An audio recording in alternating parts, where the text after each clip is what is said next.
মক্কার কাফেররা আবু জেহেল, আবু লাহাব, উতবা, শাইবারা এই কোরআনের দাওয়াতে বিরোধিতা করত, এই কোরআন তেলাওয়াত করতে দিত না। আল্লাহ নবীর উপরে এমন অত্যাচার, নির্যাতন, জুলুম শুরু করে দিলেন। আল্লাহ নবী যখন রাস্তা দিয়ে হাঁটতো, মক্কার কাফেররা আল্লাহ নবীর হাঁটার রাস্তার মধ্যে কাঁটা বিছিয়ে রাখতো। ঠিক কিনা বলে? শুধু কাঁটা বিছিয়ে রাখতো না, আল্লাহ নবী যখন নামাজ পড়তে বাইতুল্লাহ যেতেন, আল্লাহ নবী যখন রুকুতে যেতেন, আবু জেহেল এসে উটের নাড়ি ভরি আল্লাহর নবীর পিঠের উপরে চাপিয়ে দিয়েছে। আল্লাহ নবী সেজদা দিলে সেই উটের নাড়ি ভরি তার উপর চাপিয়ে দিত। এইভাবে করে আল্লাহ নবীর উপরে তারা শত অত্যাচার করেছে, নির্যাতন করেছে, জুলুম করেছে। আল্লাহর নবী আল্লাহর কোরআনের দাওয়াত থেকে এক চুল পরিমাণ দূরে সরে যায় নাই। আল্লাহ তাআলা ডাক দিয়া বলে, হাবিব, ইন্না আনজালনা ইলাইকা যিকরা লিতুবাইয়িনা লিন-নাস, ওগো নবী, আমি আল্লাহ আপনাকে যে কোরআন দিয়া দুনিয়াতে পাঠাইছি, আপনি কোরআন নিয়ে ঘরে বসে থাকবেন না, এই কোরআন দিয়ে আপনি মক্কার কাফেরদেরকে দাওয়াত দেন। এই কোরআন দিয়ে আপনি মক্কার কাফেরদেরকে দাওয়াত দেন। আল্লাহ নবীর উপরে শত অত্যাচার, নির্যাতন, জুলুম হওয়ার পরেও আল্লাহর নবী কোরআনের দাওয়াত বন্ধ করে দেয় নাই। ও মুসলমান, শুধু এখানেই শেষ নয়, সাহাবীদের উপরে কাফেররা অকাথ্য নির্যাতন করেছে, জুলুম করেছে, অত্যাচার করেছে। সাহাবীরা শত অত্যাচার সহ্য করেছেন, জুলুম সহ্য করেছেন। আল্লাহর নবীর সাহাবীরাও কোরআন থেকে দূরে সরে যায় নাই। ঠিক কিনা বলেন? যখন আল্লাহর নবীর উপরে কাফেররা অত্যাচারের মাত্রা এমন পরিমাণ বাড়িয়ে দিলেন, আল্লাহ তাআলা তার হাবিবকে ডাক দিয়ে বলেন, হাবিব, এখন আর আপনার মক্কায় থাকা ঠিক হবে না, আপনি এবার মক্কা থেকে হিজরত করে মদিনায় যান। কোথায় যান? অথচ মক্কা থেকে হিজরত করে মদিনায় যাওয়া তো সোজা কথা না। মক্কা থেকে মদিনার দূরত্ব হলো 550 কিলোমিটার। কত কিলোমিটার? এটা হলো এখনকার রাস্তা, আধুনিক রাস্তা। 1450 বছর আগে কোনো আধুনিক রাস্তাঘাট ছিল না। সেই সময় হিসাব করলে রাস্তা হবে প্রায় 1500 কিলোমিটার। আল্লাহ নবীর পাহাড়ের বাঁকা পথ, আঁকা বাঁকা পথ পাড়ি দিয়ে, মরুভূমি পাড়ি দিয়ে, পাহাড়িময় বালুকাময় রাস্তা পাড়ি দিয়ে আল্লাহর নবী মক্কা থেকে হিজরত করে মদিনায় যাবে, এটা তো সোজা কথা নয়।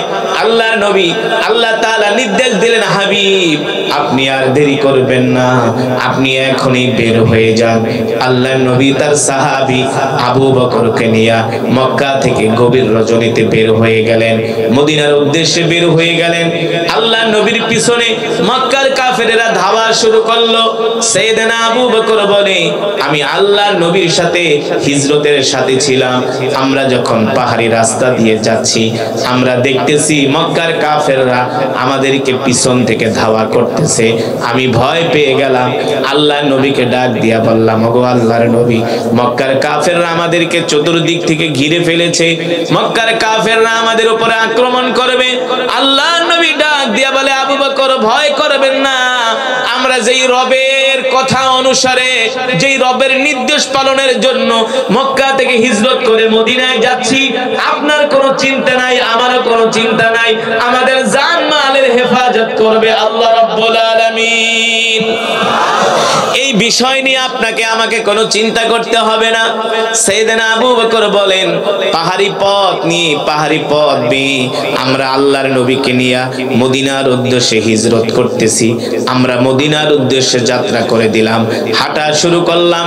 হাঁটতে হাঁটতে আল্লাহর নবী ক্লান্ত হয়ে গেলেন।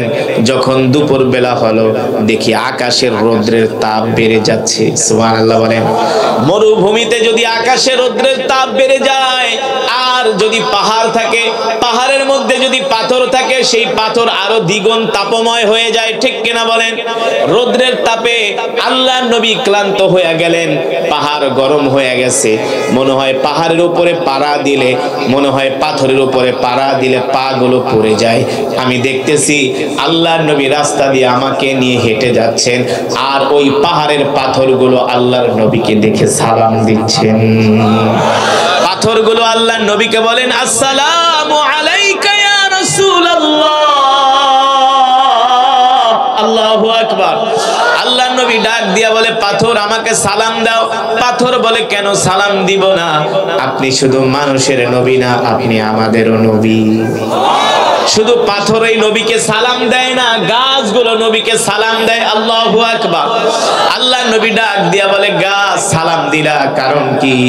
গাছগুলো ডাক দিয়া বলে ওগো আল্লাহর নবী, আপনি শুধু মানুষের নবী না, আপনি আমাদের নবী। আল্লাহু আকবার। সাতি শাজারু নাতাকাল হাজারু শাক্কাল কমারু বিইশারাতিহি। আমার নবী শুধু মানুষের নবী ছিলেন না, আমার নবী গাছের নবী ছিলেন, আমার নবী মাছের নবী ছিলেন, আমার নবী হরিণের আমার নবী হরিণের নবী ছিলেন। আমার নবী এই পৃথিবীর জমিনে যত কীট পতঙ্গ আল্লাহ সৃষ্টি করেছে সবার নবী করে আল্লাহ তাআলা আমার নবীকে দুনিয়াতে পাঠিয়েছেন। ঠিক কিনা বলেন?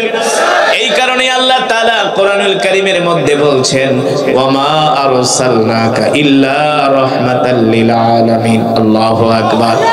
আল্লাহর নবী যখন হাঁটতে হাঁটতে ক্লান্ত হয়ে গেলেন, আমি নবীজিকে বললাম ওগো নবীজি, আপনি তো হাঁটতে হাঁটতে ক্লান্ত হয়ে গেছেন, আমাকে একটু খেদমত করার সুযোগ দেন। আল্লাহর নবী ডাক দিয়ে বলে আবু বকর আপনি কি খেদমত করবেন? আল্লাহর নবীকে হযরত আবু বকর বলে ওগো নবীজি, আমি চাই আপনাকে একটু আমার কোলে তুলে নিব। সাইয়েদনা আবু বকর বলেন যখন আমি আল্লাহর নবীকে আমার কোলে তুলে নিলাম, আমার কাছে মনে হলো না আল্লাহর নবী আমার কোলে উঠেছে, আমার কোনো কষ্টই হয় নাই। জোরে বলেন সুবহানাল্লাহ। অনেক দূর যাওয়ার পরে আল্লাহর নবী আমার কোল থেকে নেমে গেলেন। এবার নবীজি ওই পাহাড়ি পথ বেয়ে বেয়ে আমরা মদিনার দিকে যাচ্ছি। আল্লাহর নবী পাথরের উপরে পাড়া দেয়, সাথে সাথে পাথরটা তুলার মতো নরম হয়ে যায়। জোরে কোন সুবহানাল্লাহ। সিরাতের কিতাবের মধ্যে আসছে আল্লাহর নবী শক্ত পাথরে পাড়া দেয়, পাথরগুলো তুলার মতো নরম হয়ে যায়। আল্লাহর নবী ডাক দিয়া বলে পাথর তুলার মতো নরম হয়ে যাচ্ছ, কারণটা কি? বলে আপনি তো রহমাতুল লিল আলামিন, আপনি শুধু মানুষের নবী না, আপনি আমাদেরও নবী। পাথরে পাড়া দিলে যদি পাথর শক্ত থাকে আপনার কষ্ট হবে, এই কারণে আপনার সম্মানে আমি তুলার মতো নরম হয়ে যাচ্ছি।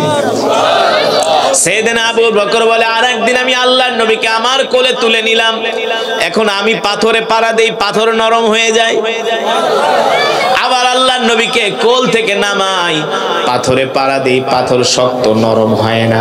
সাইয়েদনা আবু বকর বলে আমার বুঝতে বাকি নাই, আমি তো আর নবী না, নবী তো হলো কলিজার টুকরা নবী, তার বরকতে পাহাড়ের পাথরগুলো তুলার মতো নরম হয়ে যায়। ঠিক কিনা বলে? সাইয়েদনা আবু বকর বলে শুধু এখানেই শেষ নয়, আল্লাহর নবীকে নিয়ে আমরা মরুভূমির মধ্যে দিয়ে হাঁটতেছি আর আকাশের মেঘমালা আল্লাহর নবীকে ছায়া দিতেছে। জোরে বলেন সুবহানাল্লাহ। ও মুসলমান, মক্কা থেকে মদিনা 550 কিলোমিটার দূর। সাইয়েদনা আবু বকর বলে আমরা যে খাবার দাবার নিয়ে আসছি সব খাবারগুলো শেষ হয়ে গেছে, পানিগুলো শেষ হয়ে গেছে। আল্লাহর নবীকে আমি ডাক দিয়া বললাম আনা জাইউন জিদ্দান, ওগো নবীজি আমি ক্ষুধার্ত, আমি ক্লান্ত, আমি পরিশ্রান্ত। ওগো নবীজি আনা আতশানুন জিদ্দান, আমার পানির পিপাসায় কলিজা শুকায়া যাচ্ছে। আল্লাহর নবী বলে আবু বকর আপনার পিপাসা লেগেছে, আমারও ক্ষুধা লেগেছে, দেখেন তো মরুভূমির মধ্যে কোনো বাড়ি ঘর দেখা যায় কিনা। আমি আশ্চর্য হয়ে গেলাম, এমন বিশাল মরুভূমি, এই মরুভূমির মধ্যে বাড়ি ঘর কোত্থেকে আসবে? কিন্তু আল্লাহ তাআলার নবীর জবানের এত বরকত, আল্লাহ নবীর জবানের এত বরকত, এই কারণেই তো আল্লাহ তাআলা বলছেন ওমা আরসালনাকা ইল্লা রাহমাতাল লিল আলামিন। আল্লাহু আকবার। সাইয়েদনা আবু বকর বলে আল্লাহ নবী যখন আমাকে বললেন আবু বকর দেখেন তো আশেপাশে কোনো বাড়িঘর দেখা যায় কিনা। আমি আশ্চর্য হয়ে গেলাম, এই মরুভূমির মধ্যে বাড়িঘর কোত্থেকে আসবে? এই মরুভূমির মধ্যে কোনো গাছপালা নাই, পানির কূপ নাই, কোনো বাজার ঘাট নাই, মানব চলাচলের কোনো রাস্তা পর্যন্ত নাই। এই মরুভূমির মধ্যে বিশাল মরুভূমি, এখানে বাড়িঘর কোথায় আসবে? শত শত কিলোমিটার মরুভূমি। সাইয়েদনা আবু বকর বলে, আল্লাহর কসম করে বলি, আল্লাহর নবীর জবান দিয়া যখন এই কথা বের হলো, আমি সামনের দিকে তাকায় দেখছি মরুভূমির মধ্যে একটা বাড়ি দেখা যায়। মরুভূমির মধ্যে একটা বাড়ি দেখা যায়। আমি খুশি হয়ে গেলাম। আল্লাহ নবীকে ডাক দিয়া বললাম, ওগো নবীজি, উনজুর ইলাল আমাম, ওই যে তাকায় দেখেন একটা বাড়ি দেখা যায়। আল্লাহ নবী বলে, আবু বকর ইমশি মাই, চলেন আমার সাথে, আমরা ওই বাড়িতে যাই মেহমান হব, ওই বাড়িতে যে আমরা তাদের কাছে আশ্রয় গ্রহণ করব, ওই বাড়িতে যে আমরা তাদের কাছে কিছু খাবার দাবার চাইব। সাইয়েদনা আবু বকর বলে, চলেন আল্লাহর নবী। সাইয়েদনা আবু বকর বলে, আমার কাছে দেখা মনে হলো বাড়িটা অনেক দূরে। আল্লাহর নবী আমার হাত ধরার সাথে সাথে দেখলাম চোখের পলকে বাড়ির সামনে চলে এসেছি। এবার বাড়ির সামনে আইসা দেখি ছোট্ট একটা ঘর, ভাঙাচুরা একটা কুঠুরি, ভিতর থেকে দরজা লাগানো। আল্লাহ নবী যা বলেন, আবু বকর দরজায় নক করেন। সাইয়েদনা আবু বকর বলে, ইফতাহিল বাব, এ ঘরের মালিক কোথায়? ঘরের দরজা খোলো। একবার ডাক দিল, কোনো আওয়াজ নাই। দ্বিতীয়বার ডাক দিল, কোনো আওয়াজ নাই। তৃতীয়বার ডাক দিল, কোনো আওয়াজ নাই। চতুর্থবারের সময় ঘর থেকে আওয়াজ আসতেছে, কে গো তোমরা কোত্থেকে এসছো? বলে, জিনা মিনাল মক্কা ইলাল মদিনা, আমরা মক্কা থেকে আসছি, মদিনায় যাব আমরা দুইজন মুসাফির। সুবহানাল্লাহ বলেন। তো মক্কা থেকে আসছো, মদিনায় যাবা, ভালো কথা, আমার বাড়িতে কেন আসছো? সাইয়েদনা আবু বকর বলে, শোনো গো, আমরা দুইজন মুসাফির, আমাদের কাছে খাবার দাবার যা ছিল শেষ হয়ে গেছে, যদি তুমি আমাদেরকে একটু খাবার দিতা। ঘর থেকে বলে, আনা ফাকিরুন জিদ্দান, আমরা গরিব মানুষ, নিজেই খাইতে পারি না, আবার তোমাদের খাওয়া দিব কোত্থেকে? আল্লাহর নবী বলে, আবু বকর তাহলে একটু পানি চান, অন্তত একটু পানি চান। এবার সাইয়েদনা আবু বকর বলে, বোন, তোমার কণ্ঠ শুনে মনে হচ্ছে তুমি একজন মহিলা, তোমার কণ্ঠ শুনে মনে হচ্ছে তুমি একজন মহিলা। আচ্ছা ঠিক আছে, যদি তুমি কোনো খাবার দিতে না পারো, অন্তত পক্ষে আমাদেরকে একটু পানি দাও। ওই ঘর থেকে আওয়াজ আসে, আগন্তুক মুসাফির শোনো, তুমি খাবার চেয়েছো, খাবার থাকলে আমি তোমাদেরকে দিতাম, হয়তোবা আমাদের সম্বন্ধে তুমি জানো না, আমরা হলাম নিতান্ত গরিব মানুষ। আমার জামাই, আমার হাজবেন্ড, যিনি আমার ঘরওয়ালা, তার নাম হলো আবু মাবাদ, আমার নাম হলো উম্মে মাবাদ। আল্লাহু আকবার। আমার ঘরওয়ালা যিনি, তিনি বকরি চড়াতে গিয়েছেন মরুভূমি থেকে। ওই মরুভূমি থেকে আসার পরে ওখান থেকে কূপ থেকে কিছু পানি নিয়ে আসে, ওই পানিগুলো আমরা সারাদিন পান করি, আর বকরি থেকে দুধ দহন করে আমরা স্বামী স্ত্রী দুইজনে দুধ পান করি, এছাড়া অবশিষ্ট কোনো খাবার আমাদের কাছে নাই। সাইয়েদনা আবু বকর বলে, এটা একটা কথা হলো নাকি? তোমার ঘরে খাবারও নাই, পানিও নাই। এবার ওই মহিলা বলতেছে, আবু বকর বলতেছে, ভাই হয়তোবা আপনি আমাদেরকে চিনেন না, আমাদের মতো গরিব মানুষ এই দুনিয়াতে নাই। যদি গরিব হয়ে থাকো তাহলে এখানে কেন ঘর বানায়া থাকো? ঘর থেকে আওয়াজ আসতেছে, এখানে কেন ঘর বানাইছি এটা আমি জানি না, আমার ঘরওয়ালা জানে, আমার ঘরওয়ালা জানে। তাকায় দেখে তার ঘরের সামনে একটা বকরি বাঁধা। কি বাঁধা? একটা বকরি, যেই বকরিতে দুধ দেয়, কিন্তু বকরিটা অসুস্থ। আল্লাহ নবী ডাক দিয়া বলে, আবু বকর, উম্মে মাবাদকে বলেন ঘরে খাবার নাই, পানিও নাই, ওনার ঘরের সামনে তো একটা বকরি বাঁধা আছে, যদি অনুমতি দেয় তাহলে আমরা বকরি থেকে একটু দুধ দহন করে দুইজনে পান করি। সাইয়েদনা আবু বকর বলে, গো আল্লাহর নবী ভালো কথা বলেছেন, সুন্দর কথা বলেছেন।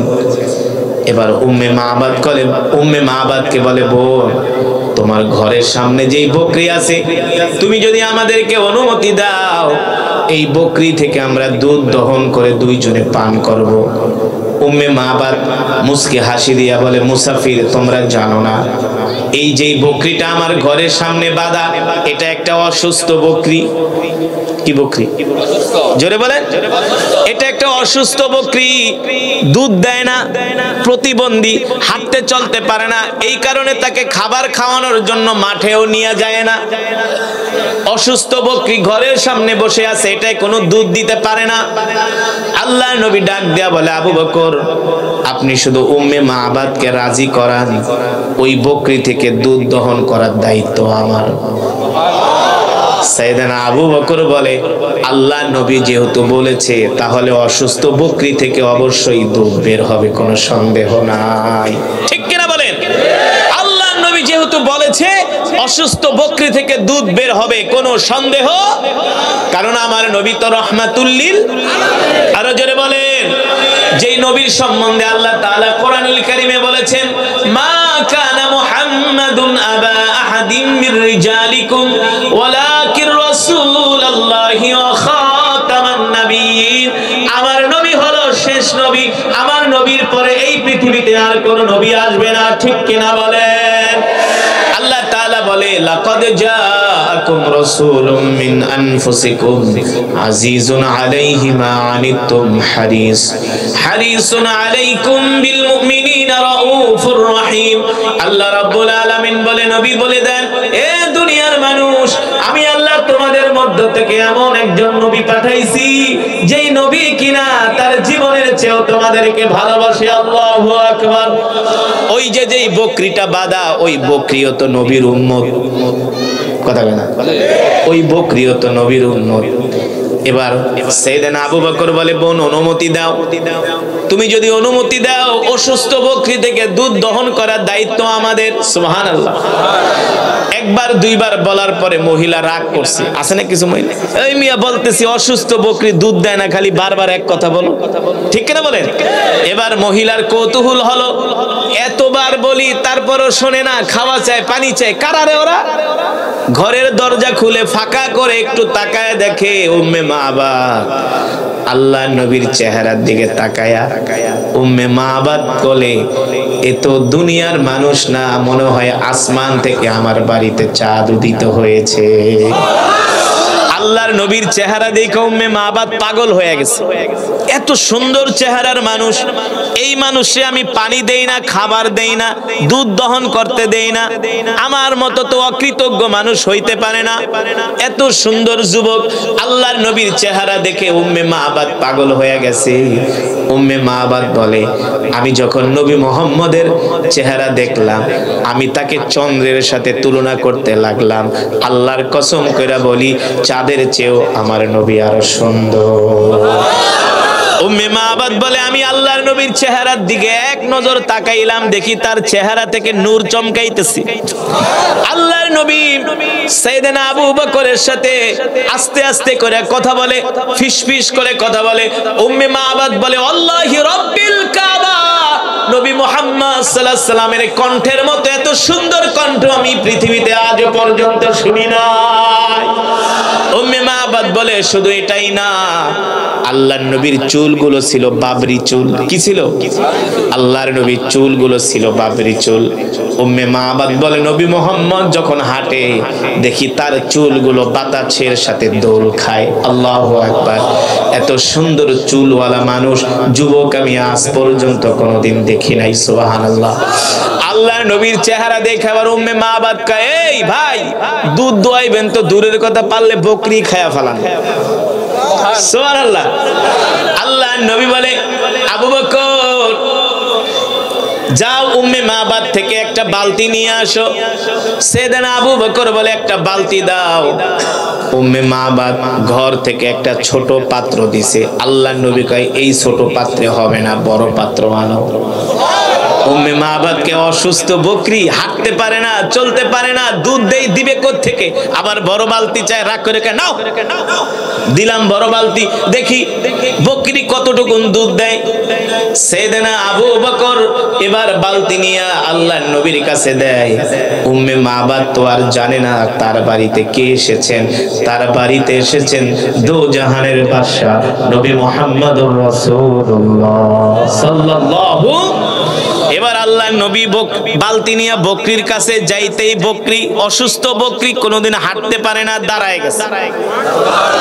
বকরি দাঁড়ায় বলে, গো আল্লাহর নবী, আসসালামু আলাইকা ইয়া রাসূলুল্লাহ।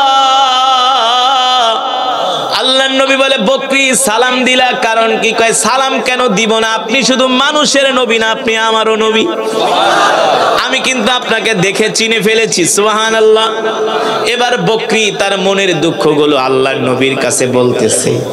বকরি তার মুখ আল্লাহর নবীর কানের কাছে নিয়ে বলে, ওগো নবীজি, আমি অসুস্থ, এই কারণে আমার মালিক আমাকে ঘাস খাওয়াইতে নেয় না, আমাকে আদর করে না, যত্ন করে না। এই দুঃখের কথা আমি আপনি ছাড়া কার কাছে বলবো? আপনি তো আমার নবী। এবার আল্লাহর নবী বকরিকে আদর করতেছে। উম্মে মাবাদ ঘর থেকে দেখতেছে আল্লাহর নবীর সাথে বকরি কথা বলে। এবার বকরি মুসকে মুসকে হাসে আল্লাহর নবীকে পায়া। আল্লাহর নবীকে দেখাই বকরি সুস্থ হয়ে গেছে। এবার যেই বকরি অসুস্থ, দুধ দিবে তো দূরের কথা, আল্লাহর নবী বিসমিল্লাহ বইলা শুধু ওই বকরির স্তনে হাত দিছে, সাথে সাথে স্তনটা দুধে ভরপুর হয়ে গেছে। এমন দুধে একেবারে স্তন ফুলে গিয়েছে দুধে। উম্মে মাবা সব দৃশ্যগুলো দেখতেছে। এবার বকরি ডাক দিয়া বলে, গো আল্লাহর নবী, তাড়াতাড়ি করে আমার থেকে দুধ দহন করেন, আমি দুধের ভার সইতে পারি না। আল্লাহর নবী নিজের বরকতে হাত দিয়া দুধ দহন করেছেন। আমার নবী এমন নবী যিনি যুদ্ধের ময়দানে যুদ্ধ করেছেন, আবার বকরির দুধ দহন করেছেন। কথা কেনা? আমরা কোনো বৈরাগী নবীর উম্মত না, আমার নবী ছিলেন রাষ্ট্রপ্রধান। কথা কেনা? আমার নবী ছিলেন রাষ্ট্রপ্রধান, ঠিক কিনা বলেন? যার ভয়ে রোম পারস্যের বাদশারা থরথর করে কাঁপতো। আমার নবী ছিলেন পৃথিবীর সবচেয়ে বড় ব্যবসায়ী। আম্মাজান খাদিজা আল্লাহর নবীকে ব্যবসা করার জন্য পাঠাইছে। সবার চেয়ে আল্লাহর নবীর ব্যবসায় ভালো প্রফিট এসেছে, ঠিক কিনা বলেন? আমার নবীকে যেই জায়গায় দাঁড় করাবেন, সব জায়গায় আমার নবী 100-তে 100, 100-তে 100 না, হাজারে, লক্ষে, কোটিতে 100, ঠিক কিনা বলেন?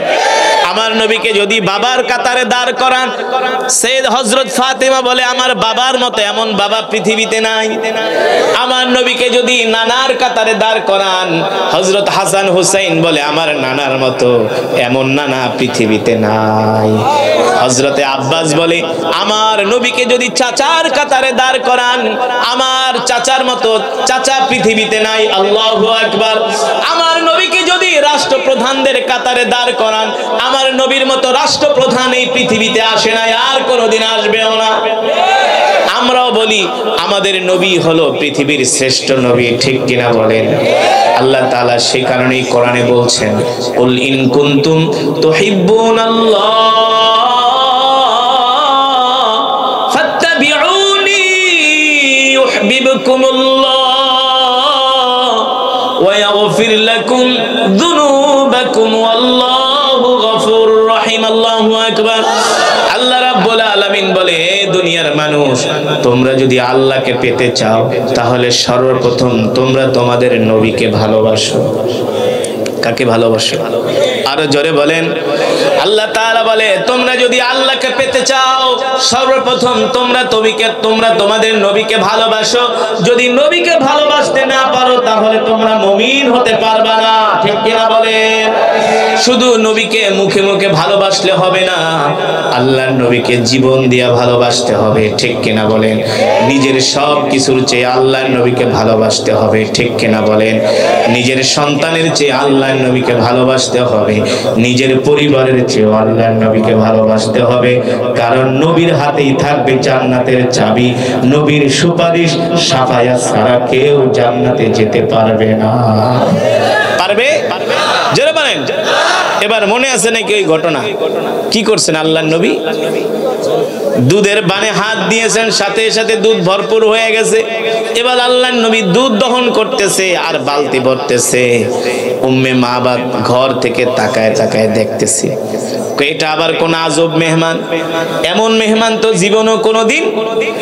যেই মেহমান বাড়িতে ঢোকার পরে বরকত শুরু হয়ে গেছে।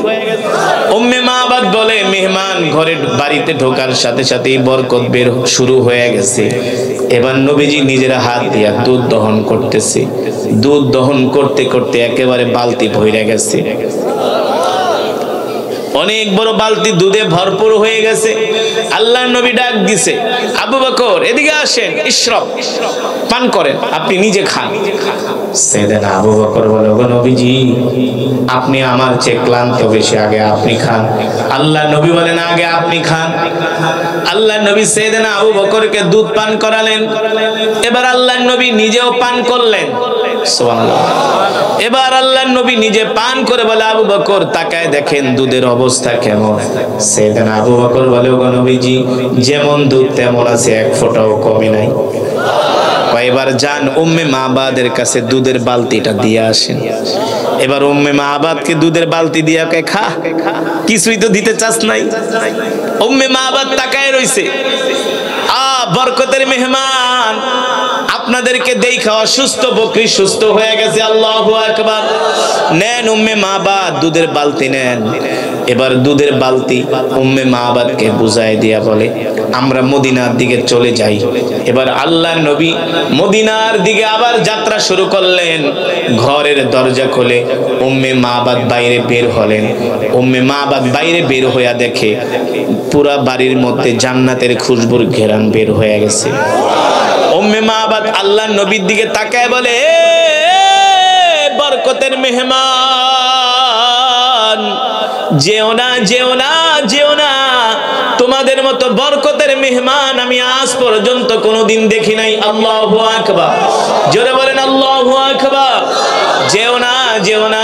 উম্মে মাবাদ বলে, নবী মুহাম্মদ সাল্লাল্লাহু আলাইহি সাল্লাম মরুভূমির মধ্যে দিয়ে হাঁটতেছে, আমি দেখতেছি আকাশের মেঘমালা আল্লাহর নবীকে ছায়া দিতেছে, নবীর গায়ে রৌদ্রের তাপ লাগে না।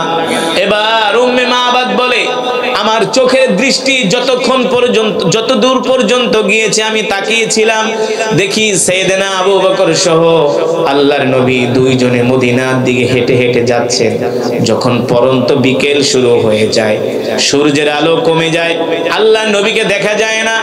ওই দিকে যখন সন্ধ্যা হয়ে গেল, উম্মে মাবাদের স্বামী আবু মাবাদ বকরি চড়া বাড়িতে আসছে। বকরি চড়িয়ে বাড়িতে এসে ঘরে পাড়া দিয়া, বাড়ির উঠানে পাড়া দিয়া দেখে বাড়ির থেকে জান্নাতের খুশবুর ঘেরান বের হইতেছে। ডাক দিছে, তাআলা ইয়া যাওজি, ও আমার স্ত্রী উম্মে মাবাদ এদিকে আসো। আজকে কেমন যেন বাড়ির চেহারা আমার কাছে অন্যরকম মনে হচ্ছে। উম্মে মাবাদ বলে, স্বামী গো, ঘরে আসেন, ঘরে আসেন, আপনার সাথে আজকে কথা আছে। কি কথা? ওগো স্বামী, আপনি কি বলেন? বাড়ির থেকে আজকে অন্যরকম চেহারা, অন্যরকম মনে হচ্ছে।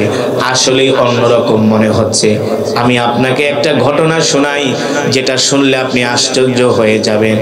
এবার আবু মাবাদ তাকায় দেখে তার অসুস্থ বকরিও সুস্থ হয়ে গেছে। আবু মাবাদ অবাক হয়ে বলে, সত্যি করে বলো, আমার বাড়িতে আজকে নিশ্চয় একজন বড় মেহমান আসছিল। সুবহানাল্লাহ। উম্মে মাবাদ বলে, তুমি কিভাবে জানো?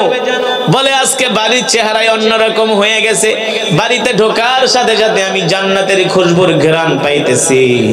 এবার উম্মে মাবাদ বলে, স্বামী গো, আপনি যখন সকালবেলা ঘর থেকে বের হয়ে গেলেন, ঠিক ভর দুপুর বেলা আমাদের বাড়িতে দুইজন মানুষ আসছে।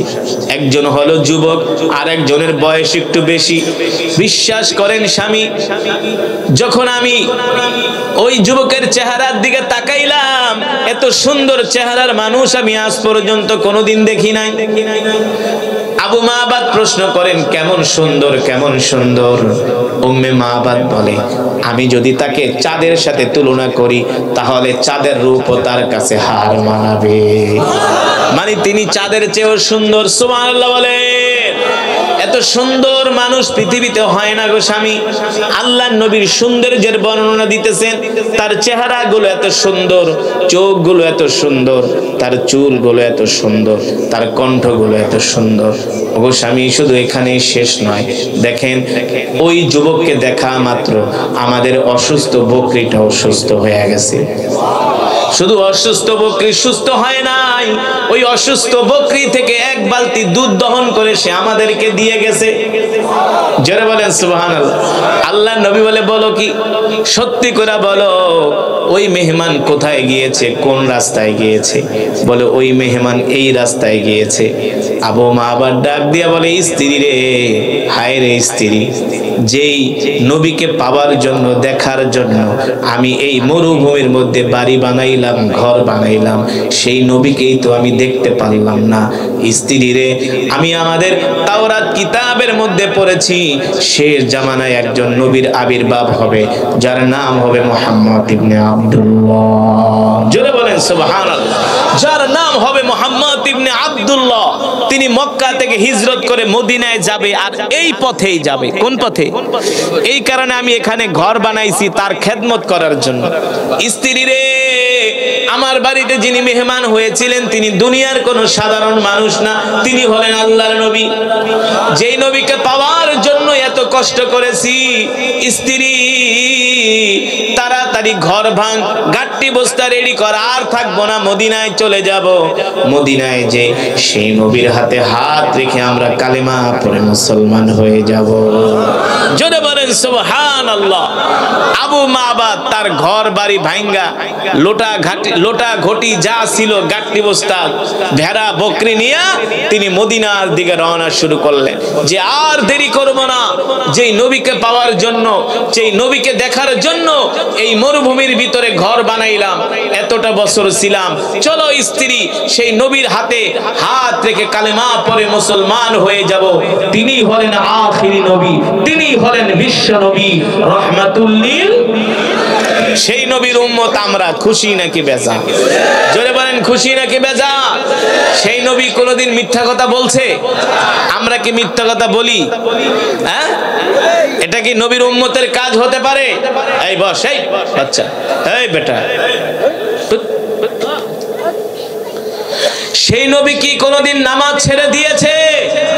জোরে বলেন, আমরা কি নামাজ ছেড়ে দেই? না। সমাজের কত পার্সেন্ট মানুষ নামাজ পড়ে বলেন? সমাজে মাত্র 2% মানুষ নামাজ পড়ে, শতকরা 2%। চাঁদপুর মতলবে এক মাহফিলে গিয়েছি, যাওয়ার পরে মাহফিল কমিটি কয়, হুজুর আজকে এমন কেরাত পড়বেন একেবারে মাইকের তারমার ছিঁড়া ফেলাইবেন। হুজুর এমন কেরাতে টান দিবেন যাতে মানুষ ঘরের থেকে উঠে আইসা পড়ে। তো আমি মাহফিলের অবস্থা দেখা কমিটিরে ডাক দিলাম, এইদিকে আসেন, ওয়াজ তো ভালোই করান। হুজুর 51তম ওয়াজ। কততম? হুজুর 10টা গরু জবাই করছি, 50,000 মানুষ তবারক খাওয়াম। আমি এটা কি 50 বছর? হ্যাঁ, বাপদাদার আমল থেকে কইরাইতেছি। এলাকার মানুষ ওয়াজের লেগা পাগল। আমি বলি মাশাআল্লাহ। ইমাম সাহেবকে, হুজুর সারা রাত যদি ওয়াজ করেন, সারা রাত ওয়াজ শুনবো, এত ওয়াজ শুনি এলাকার মানুষ। তা আমি ডাক দিলাম, ইমাম সাহেব এদিকে আসেন, আপনার মুসল্লিরা তো খুব ধার্মিক। হুজুর একটা কথা কইলেন, খুব ধার্মিক, সারাদিন ওয়াজ শুনি। তো মাশাআল্লাহ, তো মসজিদে তো সুন্দর। হুজুর গ্রামের মসজিদে এসি লাগাইছি, বুঝেন না, মানুষ খুব দান করে। আমি বলি, ইমাম সাহেব জুমার নামাজে কেমন মুসল্লি হয়? হুজুর একটা কথা কইলেন, মসজিদের ছাদেও জায়গা দেওয়া যায় না, বারান্দায়ও জায়গা দেওয়া যায় না, ওযু খানায়ও দাঁড়ায়। আমি বলি, তো খুব ভালো, খুব নামাজি আপনার মুসল্লিরা। তো ইমাম সাহেব জুমার নামাজে জায়গা দেওয়া যায় না, তো ফজরের নামাজের কি অবস্থা? এখন ইমাম সাহেবকে, হুজুর আর লজ্জা দিয়েন না। আমি কেন?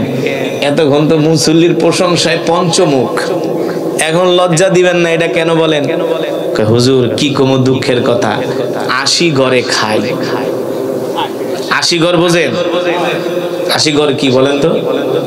80 বাড়িতে খায়, মানে 80 বাড়ি থেকে তাকে খাবার দেয়। 80টা ফ্যামিলি, 80টা সদস্য ওই এলাকায়। হুজুর 80টা ঘর থেকে 8 জন মানুষ ফজরের নামাজে আসে না। বাংলাদেশের ম্যাক্সিমাম মসজিদের একই অবস্থা, ঠিক কিনা বলেন? হুজুর ওয়াজ করেন, ওয়াজ শুনতে মজা লাগে, মাগার নামাজ পড়তে। মুসলমান শুধু ওয়াজ শুনলে হবে না, নামাজ পড়তে হবে, ঠিক কিনা বলেন? আল্লাহ রাসূলের সাহাবীরা আল্লাহর নবীর জবানে শুধু ওয়াজ শোনেন নাই, ওয়াজ শোনার পরে তারা এমন ইমানদার হয়েছেন, তাদের জীবন, তাদের জান, তাদের মাল সব কিছু আল্লাহ রাস্তায় কোরবানি করে দিয়েছে। ঠিক কিনা বলেন? আমরাও সেই নবীর উম্মত। আমাদের যদি প্রয়োজন হয় আল্লাহর নবীর মহব্বতে, আল্লাহর দ্বীনের জন্য আমরা আমাদের জান মাল আল্লাহর রাস্তায় কোরবানি করতে রাজি আছি। রাজি আছেন তো ইনশাআল্লাহ? তাহলে আজকের মাহফিল থেকে আপনাদেরকে ওয়াদা করতে হবে, জীবনে যতদিন বাঁচবেন আর কোনোদিন নামাজ ছেড়ে দিবেন না। রাজি আছেন? কে কে রাজি আছেন হাত ওঠে আল্লাহকে দেখান, বলেন আল্লাহ। আরো জোরে বলুন আল্লাহ। ওয়াদা করলাম আর কোনোদিন নামাজ ছেড়ে দিব না, নামাজ ছেড়ে দিব না। রাজি আছেন? হাত নামান। নামাজ পড়বেন তো? শুধু কি একা? নামাজ কি একার জন্য না, নিজেও নামাজ পড়তে হবে, পরিবার পরিজনকেও নামাজের জন্য ডাকতে হবে, আপনার অধীনস্থদেরকে নামাজের জন্য ডাকতে হবে, আপনার বন্ধু বান্ধব ভাই ব্রাদার যারা আছে তাদেরকেও নামাজের জন্য ডাকতে হবে। ঠিক কিনা বলেন? নামাজ পড়বেন আর কোরআন শিখবেন। রাজি আছেন ইনশাআল্লাহ? আপনারা আপনাদের সন্তানদেরকে কোরআন শিখাবেন, দ্বীন শিখাবেন, মাদ্রাসায় ভর্তি করায় আলেম বানাবেন, কন্যা সন্তানদেরকে আলেমা বানাবেন ইনশাআল্লাহ তাআলা। সকলকে কবুল করুন বলি আমিন। এই মজমাকে আল্লাহ তাআলা কবুল করুন বলি আমিন। আল্লাহ নবী কত কষ্ট করেছেন, মক্কা থেকে শেষ পর্যন্ত হিজরত করে মদিনায় গেছেন, নিজের মাতৃভূমি ছেড়েছেন, নিজের বাপ দাদার ভিটা ছেড়েছেন, দিনের পর দিন না খেয়ে রয়েছেন, আল্লাহর কোরআনের জন্য নিজের জান মাল রক্ত ঘাম সব আল্লাহর রাস্তায় দিয়েছেন। আমরা সেই নবীর উম্মত। আমরা যদি নামাজ না পড়ি, আল্লাহর হুকুম না মানি, হাসরের ময়দানে আল্লাহর নবীকে চেহারা দেখাতে পারবো? যদি বলেন পারবো?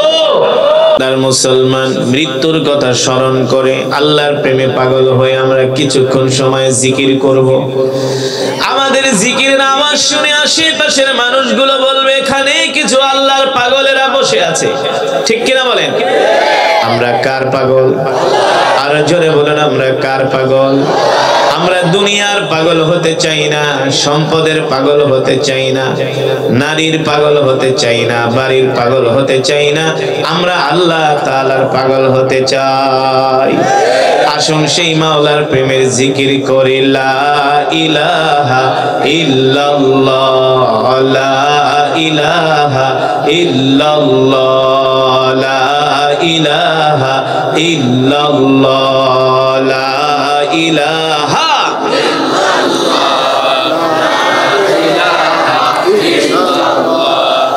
লা ইলাহা ইল্লাল্লাহ, লা ইলাহা ইল্লাল্লাহ, লা ইলাহা ইল্লাল্লাহ, লা ইলাহা ইল্লাল্লাহ, লা ইলাহা